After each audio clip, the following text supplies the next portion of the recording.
گہرا تنگ ہوتا جا رہا ہے.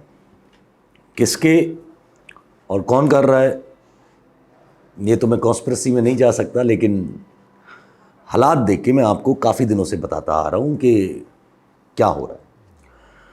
انگریزی میں کہاوت ہے کہ there is many a slip between cup and a lip, meaning چائے کا جو کپ ہے جب تک منہ تک آئے اس کے بیچ میں بہت کچھ ادھر ادھر ہو سکتا ہے.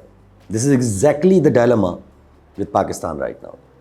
اچھا ہوتے ہوتے رہ جاتا ہے اور برا نہ ہوتے بھی ہو جاتا ہے. یا تو اب ہمیں چائے پینا نہیں آتی اس لیے یہ حال ہے ہمارا، یا دوسروں کی مار کے پیتے ہیں اس لیے نصیب ہی نہیں ہوتی ہے.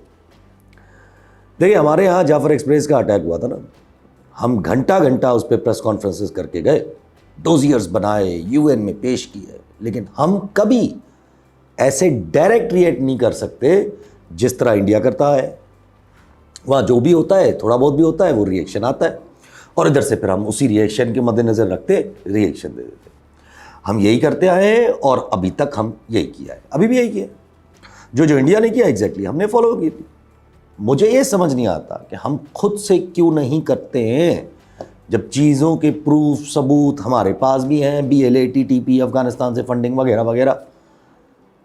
خیر اینی ویز میں نے آپ سے اس دن ہی بولا تھا کہ یہ توپیں پاکستان کی طرف آئیں گی اور ایسا ہی ہونا تھا. اب ریزن یہ نہیں ہے کہ وہ انڈیا کوئی بدلہ لینا ہے یا یہ ہم نے کروایا ہے یا کوئی وہ جو کانسپریسیز ہے کہ بھئی ادھر سے گیا ہے تو ادھر سے گیا ہے. نہیں کوئی بھی ریزن ہے فی الحال چھوڑ دیں. ریزن جو مین ریزن ہے وہ یہ ہے کہ امریکہ کا چہیتا ہے اس وقت انڈیا، اور وہ چاہ رہا ہے کہ پاکستان میں موجود جو مجبوریاں ہے اس کا فائدہ اٹھا لے اور ریزن بنا لیں، مدعا اٹھائے.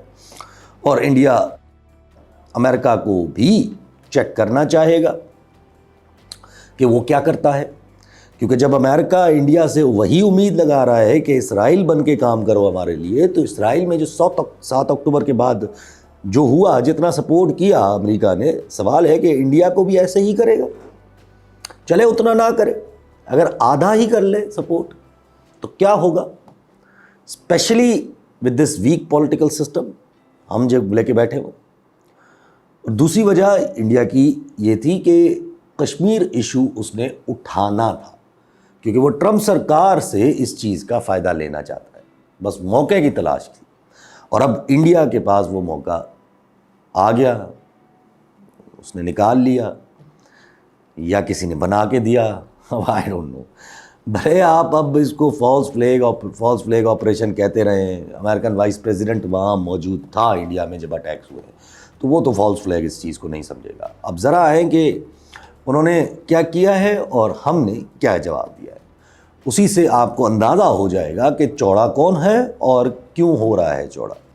چلے ڈیفینس اٹاچیز چلے گئے ادھر سے بھی ادھر سے بھی، ایمبیسیڈرز ڈی مارچ ہو گئے ادھر سے بھی ادھر سے بھی، سفارتی تعلقات میں گالی گلوچ آ گئی، تھوڑی بہت کراس بارڈر فائرنگ ہو گئیں، فضائی حدود بند ہو گئی، ایون پہ بارڈرز پہ سیکیورٹیز تعینات ہو گئیں اور لڑائی کے لیے دونوں تیار ہو گئے. یہ چیز انڈیا پاکستان میں کے بیچ میں پہلے بھی ہوتی رہتی ہے. There is no big deal about it for now. لیکن جو انہوں نے یک طرفہ انڈس واٹر ٹریٹی ختم کر دی ہے، یہ پرابلمٹک ہے. ناٹ بیکاز کہ انڈیا یہ کر سکتا ہے لیگلی، نہ وہ لیگلی کر سکتا ہے اور نہ ہی ٹیکنیکلی انڈیا کے پاس اتنی صلاحیت ہے کہ وہ یہ کر سکے. لیکن اس ورلڈ آرڈر میں، اس وقت کا جو ورلڈ آرڈر ہے اس میں یہ ٹریٹیز، ورلڈ بینک، یہ چیزیں کتنی ویلیو رکھتی ہیں، اسپیشلی آفٹر ٹرمپ. جس طرح اس نے انسٹیٹیوشنس کو، سارے انٹرنیشنل انسٹیٹیوشن کو ڈس ریگارڈ کر کے رکھ دیا ہے. سو اس کا مطلب ہوا کہ انڈیا دادا گیری کر رہا ہے اور کچھ نہیں. اور دادا گیری اس لیے کیوں کر رہا ہے کیونکہ ٹرمپ بھائی جان وہاں پر بیٹھا ہے. اب پاکستان نے کہا ہے کہ یہ جنگ کا اعلان ہو جائے گا اگر پانی روکنے کی کوشش کی. وہ روکنے کی کوشش نہیں کرے گا، یہ بھی میں آپ کو بتا دوں. وہ پروجیکٹس کنسٹرکٹ کرنے کی منظوری دے سکتا ہے اور ہمیں بتا نہیں سکتا، اور ہمیں پتہ بھی نہیں چلے گا کیونکہ وہ بتائے گا ہی نہیں. اور ہو سکتا ہے وہ اپنے آن گوئنگ پروجیکٹس میں بھی کوئی تبدیلیاں کر دے، وہ بھی نہ بتائے. لیکن اگر پتہ چل بھی گیا ہمیں تو ہم زیادہ سے زیادہ چیخ سکتے ہیں اور تو کچھ کر نہیں سکتے، کیونکہ ٹریٹیز کو انفورس کرنے کے لیے ظاہر سینکشنز چاہیے ہوتی ہیں. آپ کو کیا لگتا ہے کہ اس ورلڈ آرڈر میں سینکشنز کی ہمت کون کرے گا؟ وہ بھی انڈیا کے اوپر. سب چھوڑے، اگر سوچے ایسکلیٹ رہیں چیزیں جیسے ہیں ابھی، تو آپ کو کیا لگتا ہے کہ یہ ثالثی کے لیے بیچ میں ٹپکیں گے؟ کون ٹپکیں گے؟ ظاہر ہے ویسٹ، بالخصوص امریکہ جیسے ملک. اور اگر ہم ثالثی کے لیے منع کریں گے تو وہ اپنے ہتھیار نکالیں گے جو ان کے پاس بہت ہے اس وقت. وہ ابھی جو ولسن نے دوبارہ ٹویٹ کیا ہے کہ ڈیموکریسی ایکٹ کو انفورس کیا جائے پاکستان میں، ورنہ پاکستان کی ڈی اسٹیبلائزیشن جو ہے وہ انڈیا کے اوپر پڑ رہی ہے. واہ، کنیکشن دیکھیں نا. اور جب یہ ایسا کنیکشن ہے تو یہ بھی سمجھیں کہ پھر اٹیک کہاں ہے، کیونکہ اس بل کے اندر کیا ہے؟ سینکشنز. اور اگر ہم اس سسٹم کے تحت، فار انسٹنس ہم اس سسٹم کے تحت مجبور ہو کے without all political forces on board اگر ثالثی کے لیے گئے تو کہانی پھر کہاں جائے گی؟ ظاہر ہے سب سے پہلے تو وہ نیو ٹریٹی کی بات کریں، یہ انڈس واٹر. تو کیا ٹرمز ہمارے فیور کے ہوں گے؟ نہیں نا استاد. کیا کشمیر کے ٹرمز ہمارے فیور کے ہوں گے؟ نہیں. وہ آپ کو ابھی پھنسانے والا ہے. ایک طرف بلوچستان سے مسئلہ ہونا ہے، کیونکہ چاہے وہ ایران ہو یا افغانستان، دونوں کا جھکاؤ انڈیا کی طرف ہے، اور ایران اور امریکہ کی باتیں بھی ابھی تک چل رہی ہے. تو اس لیے مجھے یہ تو کلیئر ہے، انڈیکیشن ہے کہ بلوچستان میں ایکسپیریمنٹس ہونے ہیں. اس کے علاوہ ڈائریکٹ اٹیک میں نہیں سمجھتا کہ کچھ ہونا ہے، اور پانی بھی نہیں روکا جائے گا کیونکہ وہ اس کے بس کی بات نہیں ہے انڈیا کی. البتہ وہ نئے terms of Indus water treaty کے لیے لابنگ کرے گا اور کشمیر کے لیے لابنگ کرے گا، اور اس نہج پہ لے جائے گا ٹرمز تاکہ چیزیں ری وزٹ کرنے کی باتیں آئیں. اور جب بات آئے گی تو آپ نیگوسیشن کس طرح کرو گے جب یہاں پولیٹیکل کنسنسس پہ نہیں ہوگا؟ اور کیوں نہیں ہوگا؟ کیونکہ ضد ہے. اور اس ثالثی کے تحت پھر کشمیر کی بھی بات نکلے گی. اس لیے پھر نواز بھیا کو بھی بلایا جا رہا ہے. تو پرانی تھیوری ہے کہ نواز کو جو ہے نا لیڈر بنا کے کشمیر کا کر لے. We can never afford to have hostile situation on both sides right now. West east دونوں، بوتھ جو کہ اس وقت بن چکی ہے، کلیئر ہے. ہم کچھ نہیں کر سکتے ہیں سوائے اس کے کہ اپنا گھر مضبوط کریں. تو پھر آپ اب باتیں شروع ہیں کہ پاکستان میں سب کو ایک ہونا چاہیے، سب کے ڈفرینسز ختم بھلا کے ایک پیج پہ آ جائیں. فیصل واوڈا جیسے لوگ وہ بولتے ہیں تو اسٹیبلشمنٹ کی لینگویج بولتے ہیں اور کسی کی نہیں بولتے. اب تو وہ بھی آ گئے یہ کہنے پہ کہ سیکیورٹی کا اجلاس بلائیں اور ساری پارٹیز کو طلب کریں اور خان صاحب کو بھی بلائیں. اب یہ مومنٹ ہے جہاں نواز کہے گا کہ میں آ گیا ہوں سر، میں نے سب کو اکٹھا کیا، میں نے خان صاحب کو بھی باہر نکالا. کہنے دیں، میں نے کہا نا many a slip between cup and a lip. بہت خواب دیکھنے پہ، مطلب یہ خواب دیکھنے پہ ہم قدغن تو نہیں لگا سکتے نا. خواب تو بہت دیکھے تھے، بہت ساروں نے دیکھے تھے، لیکن سارے آئیڈیاز اب آہستہ آہستہ ہالٹ پہ آ چکے ہیں.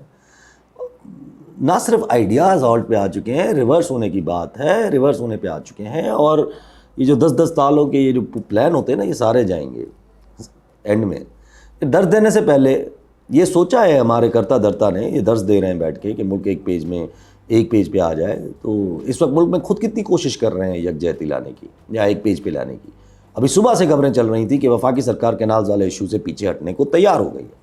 لیکن جب پرائم منسٹر سے بلاول صاحب کی پریس کانفرنس ہوئی تو اس میں سے نکلا کیا؟ اب سمجھیں، وہی چونے لگانے والی بات. کینالز کا ایشو عوام نے ہاتھ میں لیا ہوا ہے، فیکٹ یہ ہے، اور وہ کلیئر ہے کہ وہ 6 کینالز کینسل کیے بغیر وہاں سے نہیں جائیں گے. یہ بھی کلیئر ہے. بٹ ہمارے پرائم منسٹر صاحب کینسل کیے بغیر، بٹ ہمارے پرائم منسٹر صاحب ٹی وی بیٹھ کے پھر چونا لگا رہے ہیں کہ 2 مئی کو CCI کا اجلاس ہے اور کنسنسس سے حل کیا جائے گا. اب یہ دوبارہ گیم ہے. میں کیوں کہہ رہا ہوں کہ دیکھیں بلاول صاحب بھی وہاں بیٹھے، وہی سے باتیں سن کے واپس آ گئے. اور پھر بلاول صاحب کہہ رہے ہیں کہ، یا ان کا کہنا کہ اس سے بھی بڑا ایشو اس وقت ہمارے سامنے ہے. تو اس لیے وہی جو انڈیا والی بات ہے، میں نے پہلے بھی کہا تھا کہ کینالز کا ایشو نہ نون لیگ کا ہے نہ پیپلز پارٹی کا ہے، وہ اسٹیبلشمنٹ کا تھا. تو دونوں کی باتوں میں سے اب آپ یہ اخذ نکالیں، پوری پریس کانفرنس نکلنے اخذ یہی ہے کہ اسٹیبلشمنٹ نے سمجھا کے بھیجا تھا، دونوں کو بٹھایا تھا کہ فی الحال ڈیلے کرواؤ. انڈیا پرابلم جو چل رہا ہے اس وقت، جب تک وہ ہینڈل کر لیں، تب تک بس کسی طریقے سے ڈیلے کر کے عوام کو تھوڑا روڈ شوڈ کھلواؤ، بند کرواؤ. یہ روڈ کیوں بند کیے ہوئے ہیں؟ خیر سر، عوام تو ٹھنڈی ہوگی نہیں جب تک وہ یہ نہیں دیکھیں گے کہ کینالز کی کینسلیشن کی نوٹیفیکیشن آ گئی ہے. وکیل حضرات جو وہاں پر بیٹھے ہوئے ہیں انہوں نے یہ کلیئر کر دیا ہے کہ نوٹیفیکیشن کے علاوہ تو ہم جائیں گے نہیں. تو اگر ایم یہ ہے کہ بس روڈز کھلوانے تھے چکما دے کے، تو وہ نہیں ہوگا، وہ ہوگا ہی نہیں. یہ بار بار CCI کی بات کر کے عوام کو ماموں نہ بنائے. CCI میں کنسنسس سے کچھ نہیں ہوتا ہے.